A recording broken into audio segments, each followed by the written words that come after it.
नमस्कार दोस्तों, आज की रात कुछ खास है। यह सिर्फ एक कहानी नहीं है, बल्कि एक ऐसा रहस्य है जिसने पूरे गांव को वर्षों से डर के साए में जीने पर मजबूर कर रखा था। आज की कहानी उस डरावनी रात की है जब पूर्णिमा का चांद आसमान में चमक रहा था और गांव के लोग अपने घरों में बंद दरवाजों के पीछे छिपे थे। लेकिन उस रात एक ऐसी घटना घटी जिसे सुनकर आपके होश उड़ जाएंगे। तो मेरे प्रिय दोस्तों, इस डरावनी कहानी को सुनने के लिए बने रहिए। और अगर कहानी आपको दिलचस्प लगे तो वीडियो को लाइक और चैनल को सब्सक्राइब जरूर करें। यह कहानी उस गांव की है जहां प्रेम और दर्द की एक अनकही दास्तान ने गांव वालों को भयभीत कर रखा था। गांव का हर व्यक्ति पूर्णिमा की रात आते ही कांप उठता था, क्योंकि उस रात एक आत्मा पूरे गांव में घूमती थी। इस आत्मा का नाम सुनते ही लोग सिहर उठते थे। वह थी रूपा, जो एक समय इस गांव की सबसे खूबसूरत और प्यारी लड़की मानी जाती थी। लेकिन एक प्रेम कहानी ने उसे आत्मा बना दिया। पूर्णिमा की हर रात वह आत्मा गांव के लोगों को परेशान करती थी।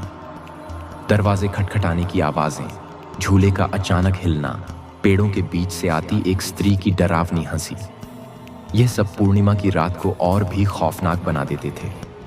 गांव वालों ने हर तरह से कोशिश की कि वे इस आत्मा से मुक्ति पा सकें, लेकिन हर बार वह और भी शक्तिशाली होकर लौटती। आज की इस कहानी में हम जानेंगे कि कैसे गांव वालों ने उस आत्मा से मुक्ति पाई और क्या था उस प्रेम कहानी का वह दर्दनाक अंत जिसने रूपा को आत्मा बनने पर मजबूर किया। तो दोस्तों, इस रहस्यमयी और डरावनी कहानी के अगले हिस्से में जानेंगे कि आखिर रूपा के साथ क्या हुआ था और कैसे एक साधारण गांव की रात एक भयानक रात में बदल गई।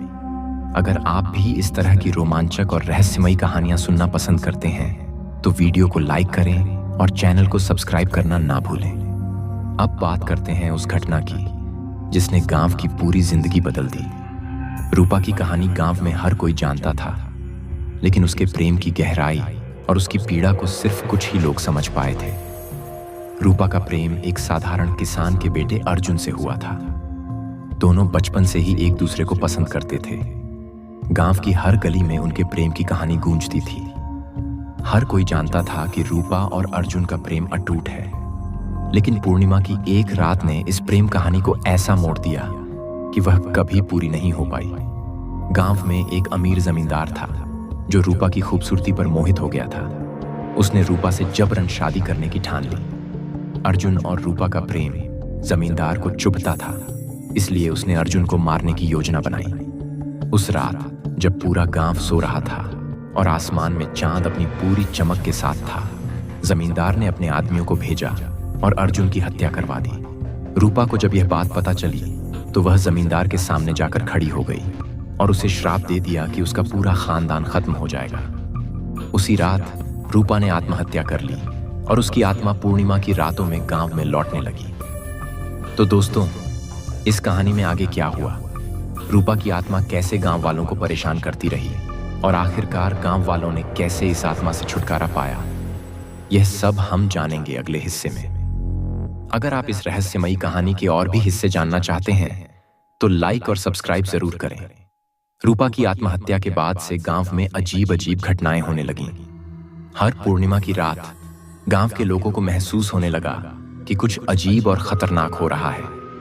शुरुआत में लोगों को यह एक सामान्य घटना लगती थी, पर जैसे जैसे समय बीतता गया चीजें और भी भयावह होती चली गईं। रूपा की आत्मा का खौफ पूरे गांव में फैलने लगा।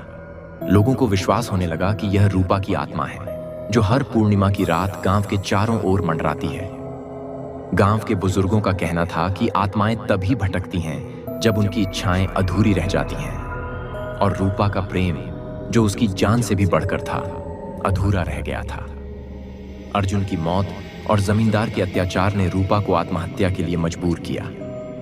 वह अपने जीवन में न तो अपने प्रेम को पा सकी और न ही अपने अपमान का बदला ले सकी। शायद इसीलिए उसकी आत्मा अब गांव के लोगों से बदला ले रही थी। रूपा की आत्मा का खौफ कुछ इस कदर था कि लोग रात में अपने घरों से बाहर निकलने से डरते थे। कई लोग दावा करते थे कि उन्होंने रूपा को गांव की पुरानी हवेली के पास चलते हुए देखा है। उसकी सफेद साड़ी हवा में लहराती थी और उसकी आंखों में एक अजीब सी जलन दिखाई देती थी। उसकी उपस्थिति के साथ ही हवा भी सर्द हो जाती और पेड़ों के पत्ते अपने आप हिलने लगते थे। यह सिर्फ एक कहानी नहीं थी, बल्कि गांव के हर व्यक्ति ने अपने जीवन में कभी न कभी इस डर का सामना किया था।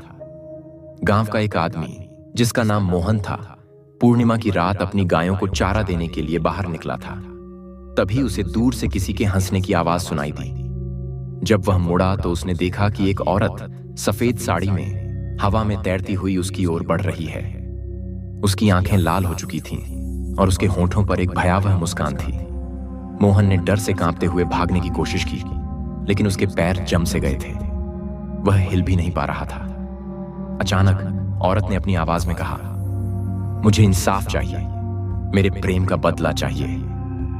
मोहन का दिल जोर जोर से धड़कने लगा और वह बेहोश हो गया। जब वह अगले दिन होश में आया तो उसने गांव के लोगों को यह घटना सुनाई। जमींदार जिसने रूपा की जिंदगी बर्बाद की थी, उसका परिवार भी इस आत्मा के प्रकोप से अछूता नहीं रहा। जमींदार के परिवार में हर पूर्णिमा की रात कुछ न कुछ अनहोनी घटती थी। कभी उनके पशु अचानक मर जाते थे, कभी उनके घर की खिड़कियां अपने आप खुलने और बंद होने लगती थीं। गांव के लोग अब समझ चुके थे कि यह सब रूपा की आत्मा का प्रकोप है, जो जमींदार के परिवार को सजा देना चाहती है। लेकिन जमींदार अपनी अकड़ में इस बात को मानने को तैयार नहीं था। उसने गांव वालों को धमकाया कि वे उसकी आत्मा की बात करना बंद करें, लेकिन गांव के लोग डर के मारे कुछ कहने की हिम्मत नहीं जुटा पाते थे। फिर एक दिन जमींदार की इकलौती बेटी राधा, जो बेहद प्यारी और मासूम थी, अचानक गायब हो गई। जमींदार ने अपने आदमियों को उसे ढूंढने के लिए भेजा, लेकिन कोई भी उसे खोज नहीं पाया। पूरे गांव में कोहराम मच गया। लोग कहने लगे कि यह रूपा की आत्मा का बदला है, जो अब जमींदार से अपने प्रेम की हत्या का बदला ले रही है। राधा की गुमशुदगी के बाद गांव के लोग और भी ज्यादा डरने लगे। हर कोई अपनी सुरक्षा के लिए गांव के मंदिर में जाने लगा। लोग हर दिन भगवान से प्रार्थना करते थे कि रूपा की आत्मा से उनकी रक्षा करें। मंदिर के पुजारी ने भी गांव वालों को सलाह दी कि वे रात में बाहर न निकलें और भगवान से माफी मांगें। लेकिन पुजारी ने यह भी कहा कि रूपा की आत्मा को शांति तभी मिलेगी जब उसकी अधूरी प्रेम कहानी का अंत हो जाएगा। गांव के लोग अब और भी ज्यादा डर गए थे। उन्हें समझ नहीं आ रहा था कि वे क्या करें। राधा के गायब होने के कुछ दिन बाद एक और पूर्णिमा की रात आई। उस रात पूरे गांव में एक अजीब सी खामोशी थी। लोग अपने घरों में बंद थे और कोई भी बाहर निकलने की हिम्मत नहीं कर रहा था। तभी अचानक हवाओं में एक अजीब सी गंध फैलने लगी, जैसे कोई पुरानी चीज जल रही हो। गांव का हर व्यक्ति यह महसूस कर रहा था कि कुछ भयानक होने वाला है। जमींदार के घर के पास से एक जोरदार चीखने की आवाज आई। गांव के लोग डर के मारे अपने घरों से बाहर नहीं निकले, लेकिन कुछ ने खिड़कियों से झांक कर देखा। उन्होंने देखा कि जमींदार का पूरा घर धुएं से भर चुका है और उसके घर के ऊपर एक काले साए की छवि दिखाई दे रही थी। यह वही छवि थी जो गांव के लोग पूर्णिमा की रातों में देख चुके थे, रूपा की आत्मा। जमींदार का पूरा घर जलकर राख हो गया और जब आग बुझाई गई तो अंदर से जमींदार का जला हुआ शरीर मिला, लेकिन राधा का कोई सुराग नहीं मिला। गांव के लोग अब पूरी तरह से टूट चुके थे। हर कोई जानता था कि रूपा की आत्मा को शांत करने के लिए कुछ बड़ा करना पड़ेगा। तभी गांव में एक साधु आया। साधु ने कहा कि वह रूपा की आत्मा को शांत करने में मदद कर सकता है, लेकिन इसके लिए गांव वालों को एक बड़ा यज्ञ करना होगा और उसे गांव के पुराने मंदिर में करना होगा। साधु ने यह भी बताया कि इस आत्मा को शांति तभी मिलेगी जब वह अपने प्रेम को पा सकेगी। यज्ञ के दौरान अर्जुन की आत्मा को बुलाना होगा और दोनों आत्माओं का मिलन कराना होगा, तभी यह श्राप समाप्त हो सकेगा। गांव वाले पहले तो डर गए, लेकिन फिर उन्होंने फैसला किया कि वे यह यज्ञ करेंगे, चाहे कुछ भी हो जाए। अगले पूर्णिमा की रात के लिए तैयारी शुरू हो गई। गांव वालों ने साधु की बात मानने का फैसला किया, क्योंकि अब उनके पास कोई और रास्ता नहीं था। यज्ञ की तैयारी शुरू हो गई। गांव के सभी लोग इस बात से डरे हुए थे, लेकिन साथ ही उन्हें यह भी उम्मीद थी कि शायद इस यज्ञ से रूपा की आत्मा को शांति मिल जाएगी और उनके गांव का डर खत्म हो जाएगा। साधु ने कहा था कि इस यज्ञ के दौरान किसी भी तरह की गलती नहीं होनी चाहिए, वरना परिणाम बहुत ही भयावह हो सकते हैं। यज्ञ के लिए गांव के पुराने मंदिर को चुना गया। यह वही मंदिर था जहां रूपा और अर्जुन मिलते थे। गांव के लोग मानते थे कि इस मंदिर में दोनों के प्रेम की निशानी अब भी मौजूद है। यज्ञ की रात आने वाली थी और सभी तैयारियां पूरी हो चुकी थीं। लोग अपने अपने घरों में बैठकर भगवान से प्रार्थना कर रहे थे कि यह यज्ञ सफल हो और उनके जीवन में फिर से शांति आ सके। पूर्णिमा की रात एक बार फिर आ गई। आसमान में चांद अपनी पूरी रोशनी में था। गांव का वातावरण कुछ ज्यादा ही सर्द हो गया था। हवाएं भी तेजी से चलने लगी थीं, जैसे कि कोई अनहोनी होने वाली हो। यज्ञ शुरू होने का समय करीब था। साधु ने गांव वालों को मंदिर में इकट्ठा होने का आदेश दिया। सभी लोग डरते हुए मंदिर में पहुंचे। हर कोई मन ही मन भगवान से प्रार्थना कर रहा था कि इस रात को सही सलामत बीतने दे। साधु ने यज्ञ शुरू किया। मंत्रोच्चार की ध्वनि पूरे मंदिर में गूंजने लगी। गांव वालों के बीच एक अजीब सी खामोशी छा गई थी। सबकी निगाहें साधु पर थीं, जो मंत्र पढ़ रहा था और अग्नि में आहुतियां दे रहा था। यज्ञ के दौरान अचानक हवाओं की रफ्तार और बढ़ गई। मंदिर के दरवाजे खुद ब खुद जोर से बंद हो गए। बाहर पेड़ों की डालियां तेजी से हिलने लगीं और उनकी आवाजें डरावनी सी प्रतीत होने लगीं। गांव वालों के चेहरों पर डर साफ दिखाई दे रहा था। साधु ने अपनी आंखें बंद कर लीं और फिर जोर से मंत्रोच्चार करना शुरू कर दिया। तभी मंदिर के अंदर एक तेज रोशनी चमकी। गांव वाले समझ नहीं पा रहे थे कि यह क्या हो रहा है। रोशनी के बीच से धीरे धीरे दो छायाएं प्रकट हुईं। एक छाया सफेद साड़ी में थी और दूसरी एक साधारण ग्रामीण युवक की। यह वही छायाएं थीं जिनका इंतजार साधु कर रहा था। वह जानता था कि ये रूपा और अर्जुन की आत्माएं हैं। रूपा की आत्मा मंदिर के बीचों बीच खड़ी थी। उसकी आंखों में दर्द और आक्रोश की लहरें दिख रही थीं। अर्जुन की आत्मा उसके सामने खड़ी थी और उसकी आंखों में एक अजीब सी शांति थी। साधु ने दोनों आत्माओं की ओर देखा और कहा, यह वही रात है जब तुम्हारे प्रेम की अधूरी कहानी को पूरा किया जा सकता है। आज अर्जुन और रूपा, तुम दोनों की आत्माएं एक दूसरे से मिलेंगी और तुम्हें शांति प्राप्त होगी। रूपा की आत्मा की आंखों में आंसू आ गए। उसकी पूरी जिंदगी सिर्फ अर्जुन के लिए थी, लेकिन उसे उसके प्रेम का सुख कभी नहीं मिला। अर्जुन की आत्मा धीरे धीरे रूपा की ओर बढ़ने लगी। जैसे ही दोनों आत्माएं करीब आईं, मंदिर के अंदर एक गहरी शांति छा गई।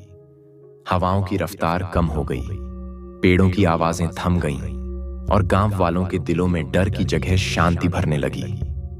दोनों आत्माओं का मिलन हुआ और मंदिर के अंदर की तेज रोशनी धीरे धीरे फीकी पड़ने लगी। गांव वालों को यह महसूस होने लगा कि जैसे वर्षों से चले आ रहे इस श्राप का अंत हो गया है। मंदिर के अंदर शांति थी और साधु ने अपने हाथ जोड़कर भगवान को धन्यवाद दिया। यज्ञ समाप्त होने के बाद गांव के लोग धीरे धीरे मंदिर से बाहर निकलने लगे। सभी के चेहरों पर एक अजीब सी शांति और राहत थी। किसी को यकीन नहीं हो रहा था कि आखिरकार रूपा की आत्मा को शांति मिल गई थी। गांव वाले अपने अपने घरों में लौट गए और पहली बार उन्होंने पूर्णिमा की रात को बिना किसी डर के बिताया। अगले दिन गांव में एक नई सुबह थी। लोग खुश थे और पूरे गांव में शांति का माहौल था। कोई भी अब रूपा की आत्मा का डर महसूस नहीं कर रहा था। गांव के लोग जानते थे कि यह सब उस यज्ञ की वजह से हुआ जिसने रूपा और अर्जुन की आत्माओं को शांति दी। अगर आपको इस कहानी का अगला भाग जानना है तो लाइक और सब्सक्राइब जरूर करें, क्योंकि आगे हम आपको बताने वाले हैं कि उस आत्मा के पीछे और क्या रहस्य छुपे थे जिनसे गांव के लोग अब तक अनजान थे। साधु के यज्ञ और रूपा और अर्जुन की आत्माओं के मिलन के बाद गांव में एक अद्भुत शांति फैल गई थी। हर कोई इस चमत्कारिक घटना को लेकर बात कर रहा था। ऐसा लग रहा था मानो गांव पर से वर्षों पुराना कोई श्राप हट गया हो। लोग अब रात को चैन की नींद सोने लगे थे और पूर्णिमा की रात भी अब किसी को डराती नहीं थी। लेकिन कहानी यहां खत्म नहीं होती। गांव के कुछ लोग अब भी महसूस कर रहे थे कि सब कुछ सामान्य नहीं हुआ है। कुछ बुजुर्गों ने यह महसूस किया कि गांव के पुराने पेड़ के पास अब भी अजीब घटनाएं हो रही हैं। वहां जाने वाले लोग अक्सर बीमार पड़ने लगे थे और वहां से गुजरते समय एक अजीब सी ठंडक महसूस होती थी। क्या यह रूपा की आत्मा का अंतिम निशान था या फिर किसी और आत्मा का साया था जो गांव पर अब भी मंडरा रहा था? गांव के लोग भले ही थोड़ी राहत महसूस कर रहे थे, लेकिन अब भी उनके मन में कहीं ना कहीं एक अनजाना डर बाकी था। साधु ने गांव वालों को समझाया कि आत्माओं की दुनिया बहुत रहस्यमयी होती है उन्होंने चेतावनी दी कि आत्माओं के मामलों में थोड़ी भी असावधानी बरतना खतरनाक हो सकता है। गांव में अब भी कई ऐसे रहस्य छुपे हो सकते हैं जिनसे लोग अनजान थे। यहां तक कि साधु ने भी कहा कि वह जल्द ही गांव को छोड़ देगा क्योंकि उसका काम अब पूरा हो चुका था। लेकिन जाते जाते उसने गांव वालों को सलाह दी कि वे हमेशा भगवान पर भरोसा रखें और अपने कर्मों का ध्यान रखें, क्योंकि यही चीजें हैं जो उन्हें सुरक्षित रख सकती हैं। अब गांव के लोग पूरी तरह से अपने पुराने जीवन की ओर लौटने की कोशिश कर रहे थे, लेकिन हर कोई इस बात को जानता था कि उनकी जिंदगी में जो कुछ भी घटा है वह सिर्फ एक कहानी नहीं थी, यह एक सच्चाई थी और इसे कभी भुलाया नहीं जा सकता। प्रिय दोस्तों, आज की इस अद्भुत और रहस्यमयी कहानी में इतना ही। अगर आपको यह कहानी पसंद आई हो तो वीडियो को लाइक करें और चैनल को सब्सक्राइब करना ना भूलें। हम अगले भाग में और भी दिलचस्प घटनाओं और रहस्यों से पर्दा उठाने वाले हैं। तब तक के लिए खुश रहें, सुरक्षित रहें और भगवान पर भरोसा रखें।